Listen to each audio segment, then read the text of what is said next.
Je suis venue pour plusieurs raisons. D'abord parce que je suis chrétienne et pour moi la croix c'est notre signe, c'est notre depuis notre baptême. Pour moi la croix c'est une vérité qui est chargée d'espérance pour tous les chrétiens, pour les hommes qui souffrent, pour les âmes qui s'égarent. Donc on ne touche pas à ma croix déjà en tant que chrétienne.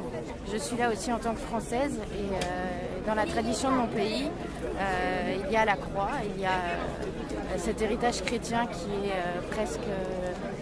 qui a presque 2000 ans et auquel je tiens en tant que Française. Et nos clochers, nos églises, nos croix dans nos cimetières font partie de notre héritage chrétien. Et on doit rester attachés et les défendre quand ils sont attaqués. Pour défendre nos traditions qui sont en partie chrétiennes, parce que la France, il ne faut pas oublier son histoire et c'est pas parce que la République impose une laïcité qu'il faut oublier toute notre histoire, notre patrimoine et tirer un trait dessus.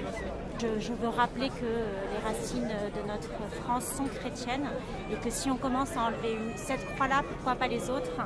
Et donc je viens protester contre cela. Je pense que c'est transpartisan en effet et que quand il s'agit d'identité et de civilisation, il est important que nous puissions nous entendre et nous parler et nous unir pour défendre notre identité française.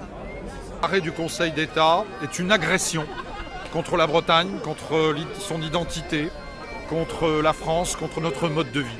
Nous considérons que c'est une offense qui a été faite à la Bretagne et à la France, parce que dans le même temps où il demande qu'on enlève cette croix sur ce monument de Jean-Paul II à Ploërmel, le Conseil d'État, dans un arrêt du 25 août 2016, a implicitement autorisé le burkini islamiste sur les plages. Donc qu'ils ne viennent pas nous parler de défense de la laïcité, ce n'est pas une décision juridique, c'est une décision politique.